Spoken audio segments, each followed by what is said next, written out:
And with more than 30 parts. This may be a totally different game than the video that I posted the other day. I think it is. I think, I'm not really sure. Anyway, my goal here is to demonstrate the time acceleration, because when you're flying by the moon, you know, we only have 20 minutes to get this done. And, we don't have the 18 hours real time that it actually takes. So let's just go. We're going to forego all science and really trying to be super thorough, not leave any science on the table. Get plenty of opportunities to clean all those remnants up on future missions. I mean, my goodness, you'll be going to the back and forth to the moon 3 or 4 times in the next few missions, but I mean, I understand always wanting to get all the science. So let's just get this thing into near Earth orbit. That's going to be the first step, and I'm just going to start. So it's a really nice craft. It's very similar to the one that reached orbit, except we just kind of swapped out the solid rocket boosters for larger tanks. We also swapped the Terrier for the L-15 because it's more efficient in space, in a vacuum. Now, I should have probably toned these back a little, but I didn't. And you can see we're really having a lot of stress and pressure, and our force is going way up there, and at the same time, it's really propelling us into space well. Now our solid boosters burned out, gas, then eject. Now this thing's moving so fast, I could tell, and I haven't even checked. I need to get this thing down, start my lateral or my horizontal move, put it on 40, 45, between 40 and 50 is good, and I have to get to the map and check things out because we are moving. Alright, see, we're already at 60. So we pulled our vectoring down to our closer to our actually direction that we're pointing the nose. We've just hit space at 70,000 in our future, so I'm going way back on the throttle, and I'm pulling my vector down even further. Now we're going to sacrifice some speed doing this. That's alright. I'm going to take the elevator ride up. If I don't fall below, let's just make up a number right now, 950, I'm good. So if I look like I'm going to go below 950, I'll just give it a little gas, and then it starts going back the other way. So now I'm going to try to get within 30 seconds of my apoapsis before I really start to worry too much about anything other than that 950 and saving gas. Alright, so let's go put it on about 15. If we're on the horizon, then it'll come at us no matter what speed we're going, and we just don't have that power right now. So look, we're at 30, and what I'm going to do when I hit 30 is just gas it. Watch the throttle go up. Now you can see the apoapsis moving away from me. So now it's coming back towards me as I lower the gas, and my only goal right here is to, and I'm going to let that 30 march back on me a little too, by the way.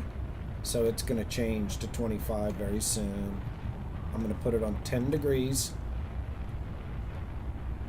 pitch and 90 degree in direction, and the reason I do this is because that will help us later in an attempt to get to the moon. Anyway, so now it's on 15.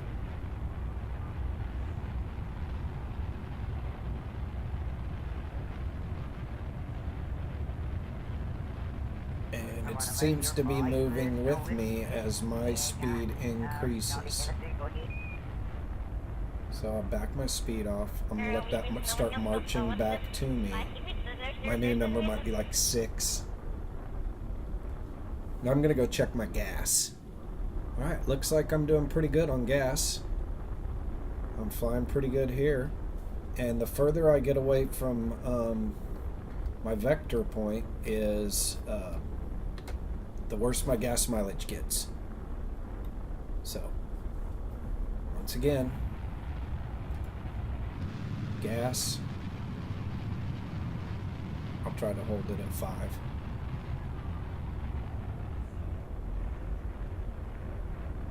And the closer you get to it, to this number, which is 2250 as our goal,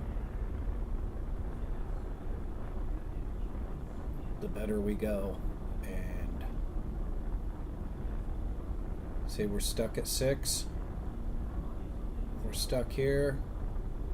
I'm going to back off on the gas a little more, and I'm going to look at, I'm going to make sure I don't run out. And I'm going for 2250. And we just ran out, so I have to go to my next stage. And I'm just going to put it on 2250. What the heck? Just gas it. Alright. 2230, and I'm going to go check. Alright, so we have a periapsis of 31 and a apoapsis of 83. And we'll be there in 45 seconds. So basically what we want to do is match them, put it on somewhere between 70 and 83. You can do it slow if you want. Go ahead down to the most efficient fuel usage point there is. We're pointing our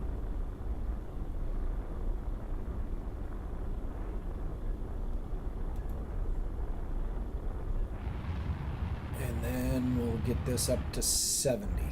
Alright, so that's a minimum. Now, to be super efficient, just every bit counts, and it really doesn't. We have extra. We would wait till we get a little closer to that and then gas it again. But I can also use the accelerate time and close on it really fast. Did you see that? I actually went past it. So let's just go ahead and bump us up to an 83. And that's close enough for me. Alright. The next thing we need to do is focus on the moon. And if we can get under the gravitational influence of the moon, I believe we will qualify. First thing we need to do is just adjust our ascending node. So once again, I'm going to use the positive time flow 50 times and stop it just before. Alright.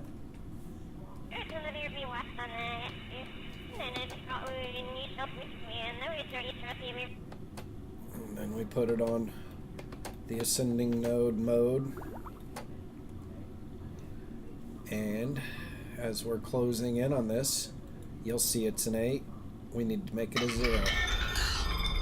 Now if it moves backwards, you're on the wrong one and you need to change it. You've just got busy in your brain, and you'll know right away, because it's either going to fly towards you fast or move away from you.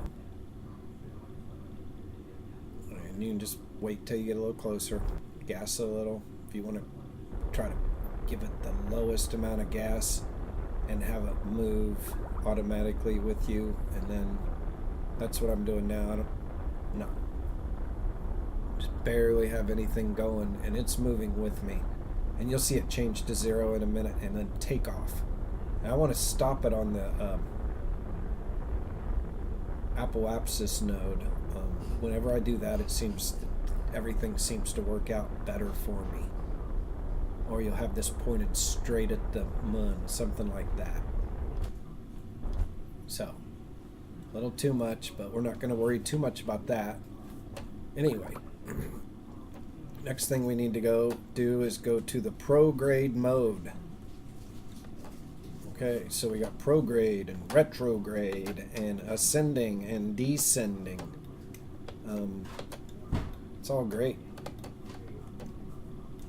wish I had made my settings so my Kerbals level up immediately, and then I could be pushing buttons rather than going about it this way. Now, we haven't upgraded our research far enough yet to get our our mission mapper, whatever you call that. Or you. Anyway, the name's escaping me. I'm having trouble with my word finding while I'm lining this up. So, anyway, it looks like what we're gonna do is put our ship about right here and then look up. So let's just go into time acceleration.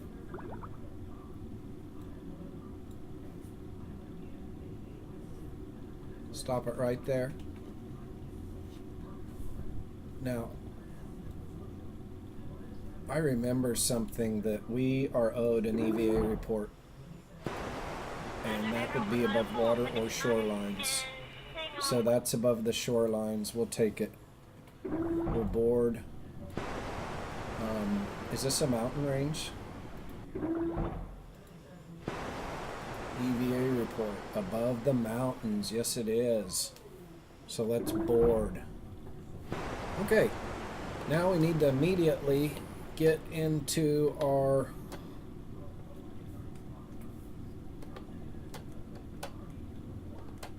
burn position because we might be late. Alright, there's the moon. So here we go.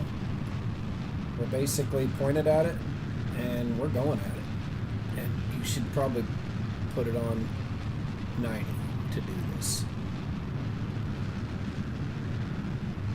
Otherwise you're going to come off a little off-centric when you now you can try to catch it early or late and let that thing move naturally. As the moon moves, it will move away from the moon. And what we're basically doing is drawing a circle or an oval.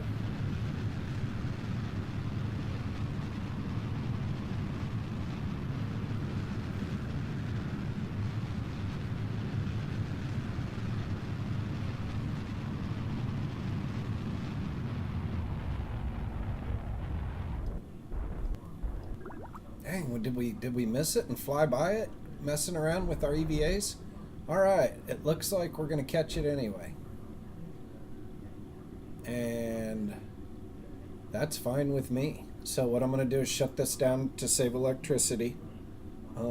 Let's go check back in real quick. I'm going to grab another EVA, if you don't mind. I said I wasn't going to do this and practice time acceleration, getting the video done. But look, I just can't help it. I'm over the deserts and I have to get it. Alright, so moving back on, we will be stopping possibly halfway there or halfway back to get our other space readings.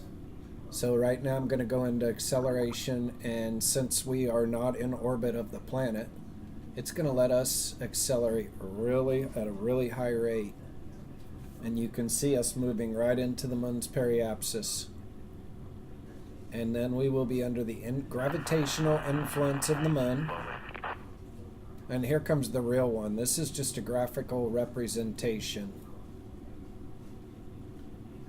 We travel, and I'm not showing you the beauty. Let's go look at the beauty. And as you can see, we're closing in on this. We're still traveling with time acceleration. And I need to slow that down before I get to the periapsis. So, without worrying too much about it, I'm going to see if we're there by checking the mystery go. It says high in space over. Alright, that's what we want. We're going to do a material report. I got 50 if I take it back. Yes. Log pressure. Temperature. Man, these are a lot of points. And we're going to take a crew report. and we're gonna radio that back instantly.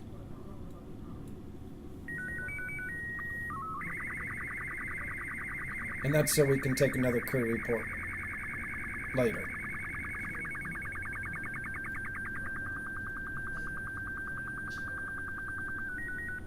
Then we do the EVA.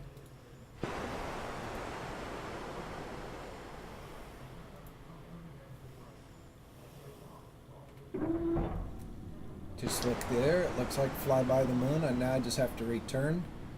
And we didn't preform that mission. We'll have to do that another time. So let's go back out on the EVA, and one thing I'm going to do is take the data. And I also don't want to forget to take the 50 points off of the Science Junior and collect the data off the mystery. And then board, and we're essentially done here. We'll just stop one more time on the way back to the planet, and then possibly when we land again. But in the name of time, I may just go, because we have achieved our mission now. So here we go. We're under influence of the moon. And when this turns blue, we're back under the influence of our planet. And it's really slowing us down to almost nothing. Look at that, 212 meters per second. We had to do, what, 10 times that just to escape the orbit. But, you know, that's this holding us just released us. Now this is pulling us. It's, all right, so right here, while we're at the pinnacle of it, let's just go ahead and see if we can do another crew report. And this is in space high over Kerbin. It's very round. Is it? Where is it? Yep. Look how small it looks. Isn't that interesting? Okay. So the other thing I'm going to do, and let me get around to the light. Let me spin it to the light. Is I'm going to do mystery goo and pressure, temperature. We just did a crew report, EVA.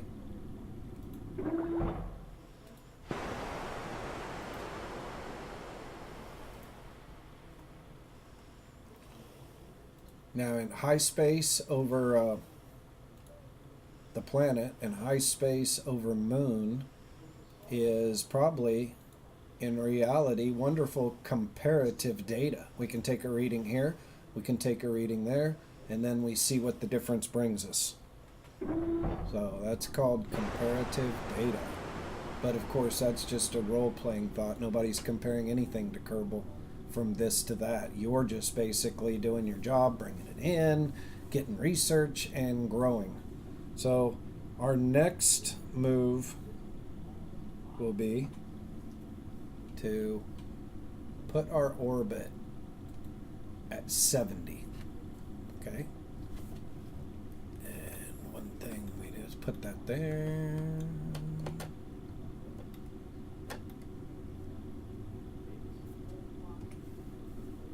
And I'll go ahead and give it gas until that drops down to somewhere close to 70. Above 70, actually.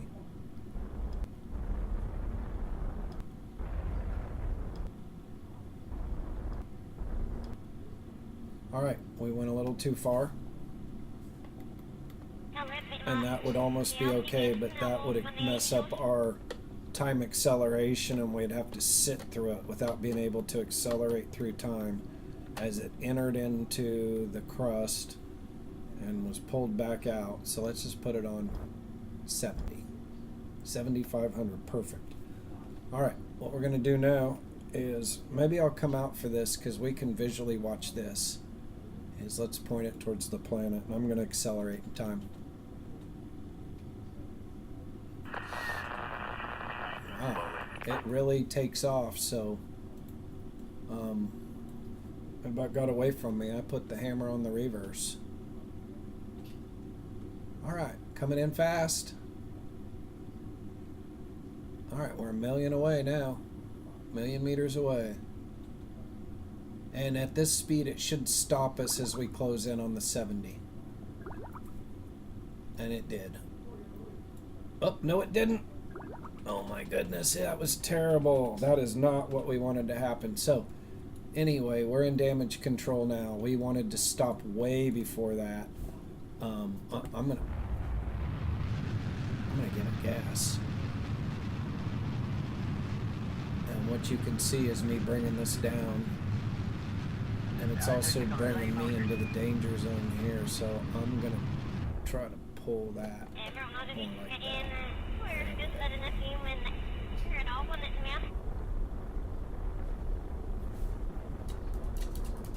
Alright, I think I'm on the wrong end of that.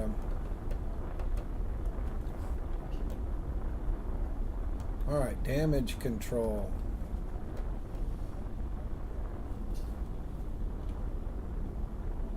Alright, let's stop this. What I need to do is point towards the planet directly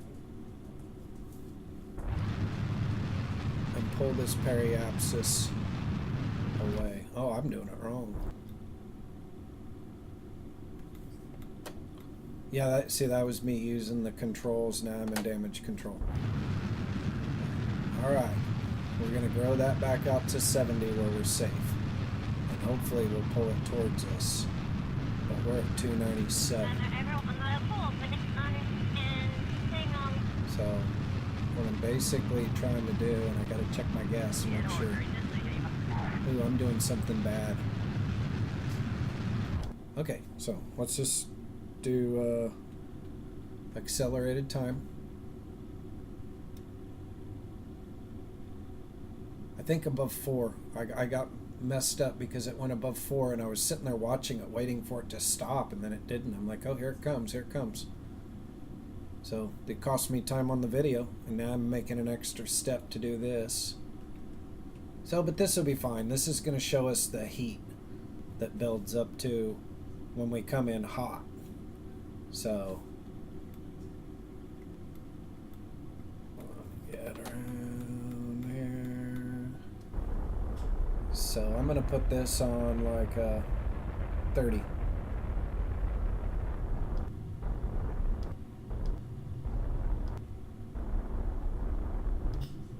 Alright. Let's go see what that does.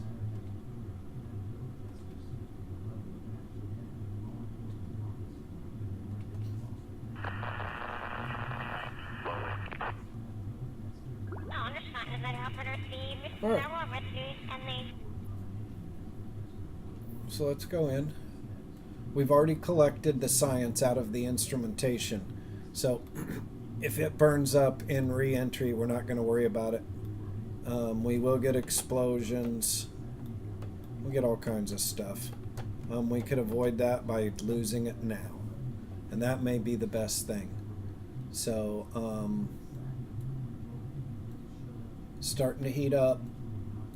And I think I'm going to lose it now.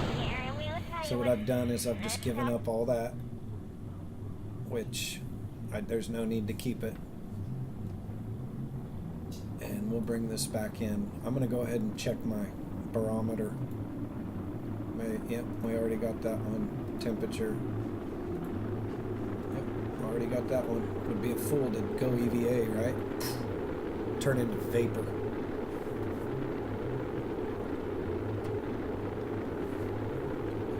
Okay, the best way to keep your vessel from heating up would be to stay aligned. And this vessel's teardrop shaped, so if I turn this off, it should align itself because of its natural shape and physical ability, which is really nice. So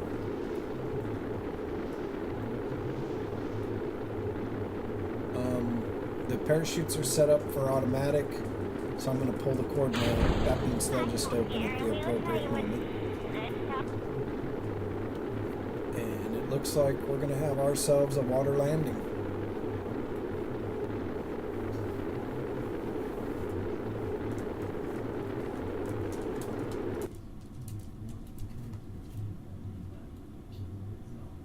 And you can see this getting chewed up. We're either going to have a water landing or we're going to hit that peninsula. So maybe it's an island with a bridge and not a peninsula at all. Wow, I'm not really sure. I don't know if that qualifies it. It could be an island.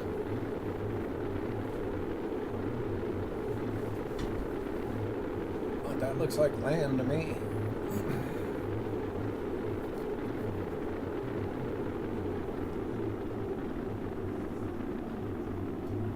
Alright, so down, down, down, down, down we go. I don't even know how long this video is, but I was trying to keep it under 20 minutes. We hope that we achieve that.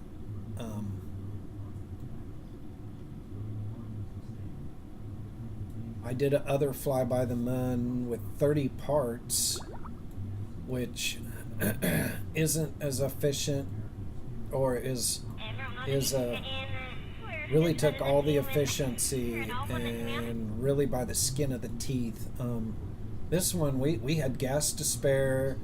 We were able to make mistakes, big ones, and not suffer the fatality penalty. But I took a little different approach with this one and tried to achieve more contracts.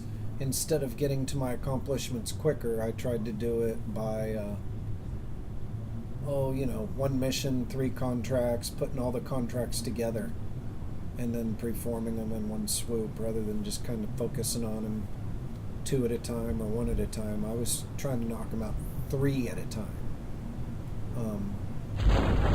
This one is an example. I wanted to do 2 at a time, but then I would have had to fly this ship different. It would have added about 20 minutes into this video. It's ridiculous. You have to be traveling at 270 meters per second between 56 and 62. I'm usually tearing through that airspace about 700. So 6 easy. So for me to do that, oh my gosh, I have to crawl. I'll be impatient. Then when I get up there, then I have to punch it. But what I've learned by doing it this way is that you can save the gas in low orbit and spend it in space. I don't know if I actually received any real benefits. Okay, so you can speed this up too. It's a little funny thing, and what they're telling you here is that if you hit the water or your vessel's too big, it could start to get shaky and come apart by its own I don't know, it's just weird when they're big and the attachments start wobbling and shaking and the parts start physics start colliding with itself. And anyway, so what I do is, if I do this, I back it off before I hit the ground for sure. So about 100, I'm gonna go psh, and that's down to 2, and then I'll just put it down to 1. Hit it about 3 extra times to make sure. And I don't think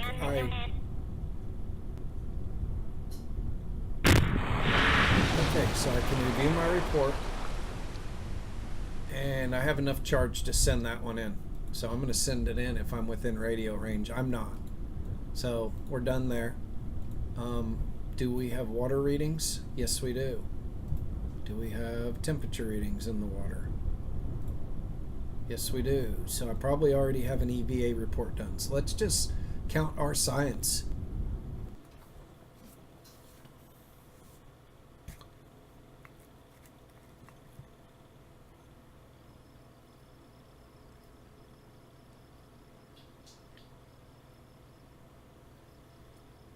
Look at that. 226 plus what we transmitted back. I think we had 30 when we left, so we brought back 240 science points. Brought back some money, and Valentina got her star. So let's look at the Kerbals real quick. Everyone got experience. We got so much money, we'll be able to maybe upgrade this one. Looks like we're real close to it. and far from the needs. So we're ahead of the game. We need to upgrade that, but we're not going to do that in this button. We need to upgrade that. And we could do both of those instantly. Actually, we could probably go 1, 2, 3. We could probably do all 3 of these and then get that money back for that one, which we're a little ways away from that. So let's just fly in here real quick, because this is something I need to do. Just finish the... And now this opens up other abilities that we can do. We got 189 to spend. They cost 90, so we'll be able to get 2. And we don't know which 2 yet, so I'm leaving. And I wanted to show you before I go texture replacer. And what this lets you do is change spaceships or haircuts or, you know, something. So I got Jebediah here. Wow, highlights.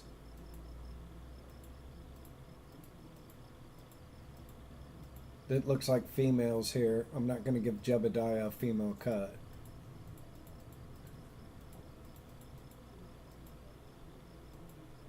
Aha, I like it.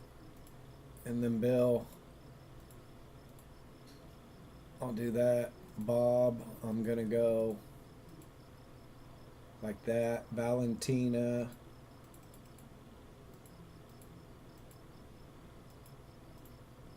A purple Susie Wong.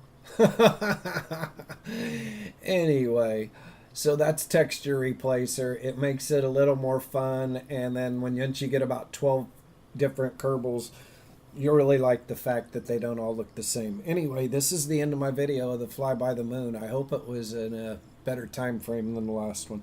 Anyway, thank you for watching.